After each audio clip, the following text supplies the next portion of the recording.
let's talk about a doozy. How much does a roof cost? That's a great question. We don't know until we break down all the pieces. There's a lot of pieces on the roof.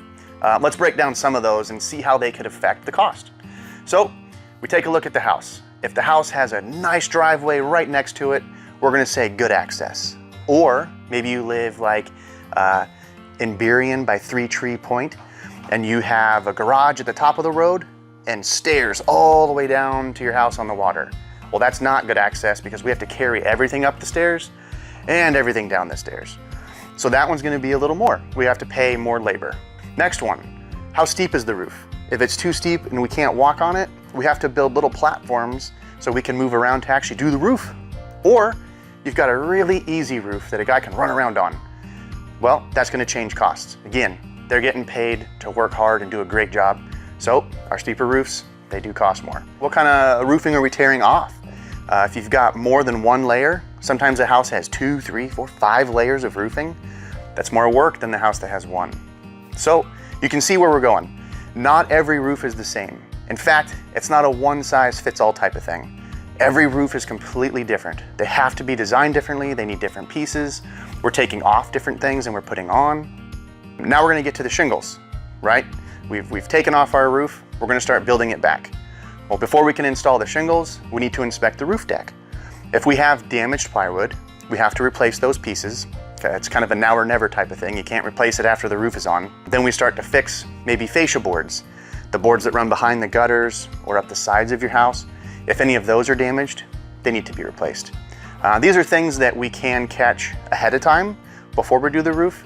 Some of them though are during tear off, like the plywood for example. No one's really sure what the plywood completely looks like until we can remove everything and really get good eyes on it and see what it needs. When we get to installing the shingles, you have a couple options that you can pick from. In the composition, we have a good, better, best, and that's going to control the prices too, right? Our best shingle is going to cost more than the good. They're all going to have similar warranties and last a long time and do a great job for you. But if a thicker shingle with a fancy design costs a little bit more, maybe you can pick a different one if we're trying to be on budget. We get to accessories like gutters, skylights, things like this. That's going to change cost of the roof as well. Another one that comes into play would be transportation. If you live on Vashon Island maybe, we have ferry tolls we have to pay. Disposal rates are different. Getting the material off of the island onto the ferry to a recycle yard, they do charge more for that. Getting a porta potty delivered. We always deliver a porta potty to the job site so that the guys have a restroom to use. Getting a porta potty delivered to Vashon costs more than getting it delivered to Seattle or Renton. The complexity of your roof also controls the price. If we get to a nice, easy, one-story rambler with just 2 roof sides, that's much easier to do than a roof that's very steep and has a bunch of dormers and a bunch of valleys and different roof faces shooting off of it, and maybe there's a flat section over here. That roof is going to cost more than the easier roof because it's going to take more time and more labor, different materials, and those are all out of everybody's control. That's just the way the house was built. One thing we like to do here is get our numbers as close as they can be right from day one. We have a really neat tool that we have created here at Three Tree, and we take all of your roof measurements and the complexities and the access, logistics, getting things to and from, all of these go into the price. That's what creates the proposal that we give you. Some companies don't do it that way. What they do is they look at the roof and they get the total size of the roof and they just whoop, plunk that number in, and that's it. Well, what happens is it's probably going to be lower, right? But they're missing things. They're missing how difficult the job is or how hard it is to get access to the roof. And that usually means labor. So the guys are going to get paid less to do the roof, which means they're going to do less of a job.